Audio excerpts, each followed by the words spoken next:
My record label ran over $5,000 in meta ads to promote this one artist on Spotify. I'm going to break down the result and tell you how we did it. My name is Alex, and this is Nani, and we run an EDM record label called Spiration Music. The result of this $5,000 in meta ad promotion is over 1 million streams in the past 12 months alone. As you can see down here, we have approximately 900,000 more streams than this artist had last year before we started releasing music with them.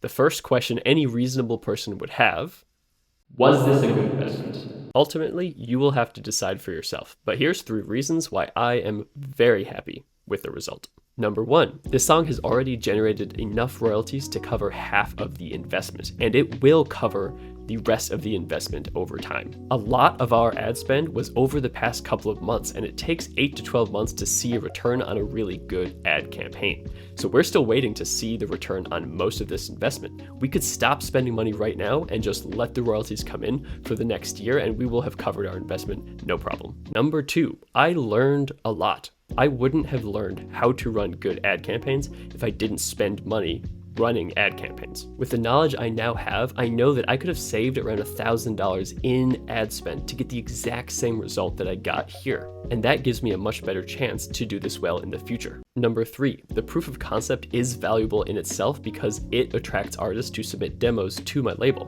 More demo submissions means I can have higher quality releases, which are easier to promote. Those then result in more streams for those releases, which then attracts more artists to release with my label.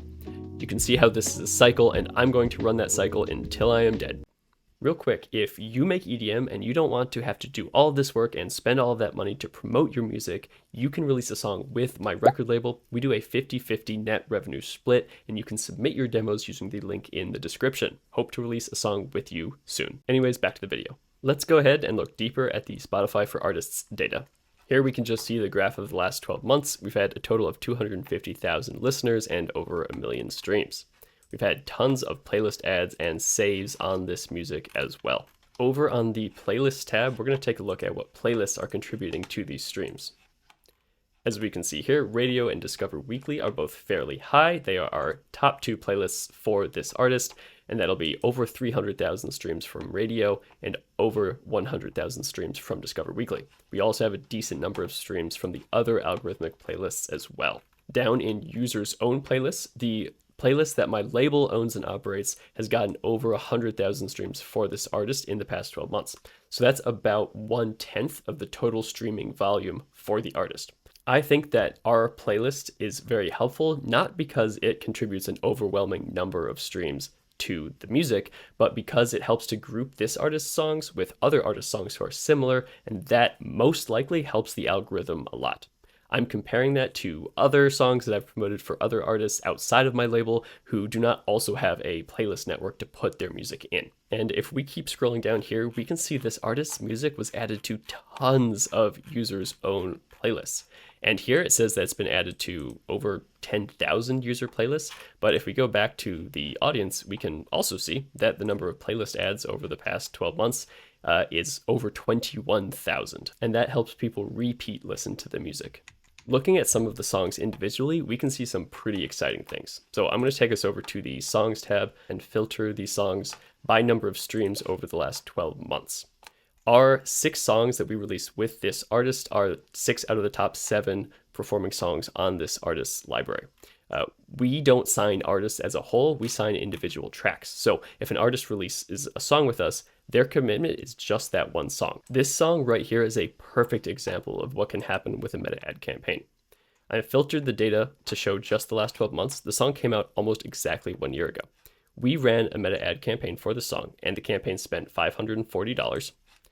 And it started when the song came out and ended about a month later on July 12th. So we were only running ad dollars to this song during this small period. But if we go over to streams, we've had more streams in the past 28 days than we had in any 28-day period when the campaign was actually on. And this is the concept that so many people get wrong about meta ad promotion. The result of a meta ad campaign doesn't necessarily stop when the promotion ends. The streams can stay at the level of the streams during the campaign or grow once the campaign is over. And so the money is made back in the 8 to 12 months following the campaign. And then after that, any extra stream is just profit on top. Let's take a look at one other individual song example, and this will be the top performing song for this artist. If we look at the last 12 months for this song, we can see a couple of different meta ad campaigns. So I'm going to go ahead and click saves, and we can see that there are a lot of saves the past month or so, or the past week. This is because we are running an additional $3,000 to this song, and that $3,000 will be spent over the course of 2 months. We can also see a big hump of saves around August of last year, and that is because there was a $1,200 campaign run to the song. Originally, back before we can really see it, the song was released a little over a month ago, there was an initial campaign that was run about $540 over the course of a month and a half. And because that initial campaign resulted in these algorithmic boosts, we ran that second campaign. So we can see the second campaign started around August 18.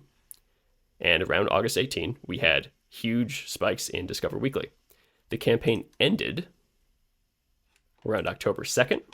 And after October 2nd, the streams stayed around the same level as they did during the campaign.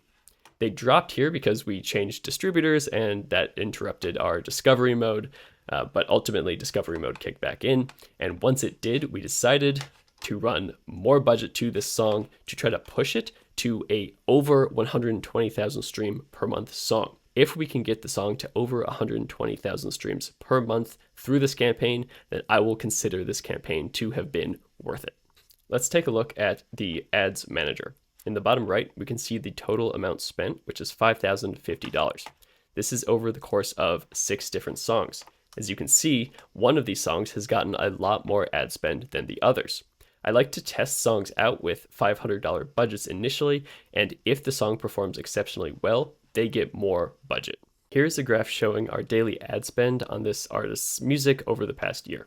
Most of these campaigns were run at about $15 per day, with the exception of the second campaign for their top song, which ran at $25 to $30 per day, and that same top song, which we just began a new campaign for, which is now up to about $70 per day. We sent 22,000 total people over to Spotify from meta ads. The cool thing about that is this artist has over 250,000 total listeners over the past 12 months, which means we're getting somewhere around a 10x multiplier on the people that we send over. And that's where the majority of streams and listeners come from. It's not from the ads, it's as a result of the ads, but it's coming from the algorithms and word of mouth. The other cool thing about this is that most of our ad dollars go to Brazil. It's a cheap country to advertise in, and people there love EDM and love discovering new music, so shout out Brazil. But the interesting thing is the top 2 countries for this artist's music are Germany and the United States, because that's where a lot of the algorithmic streams are coming from. And so, paradoxically, the fastest way I have seen to get more streams in countries like the United States, Canada, Germany, is to spend your ad dollars in places like Brazil or Mexico. I'm not going to go into detail on how we set up our campaigns in this video because I have tons of other videos showing you exactly how we do the setup. I hope this video helps you make decisions about your own marketing, and I hope that it helps clarify what is otherwise a very murky industry. Bye.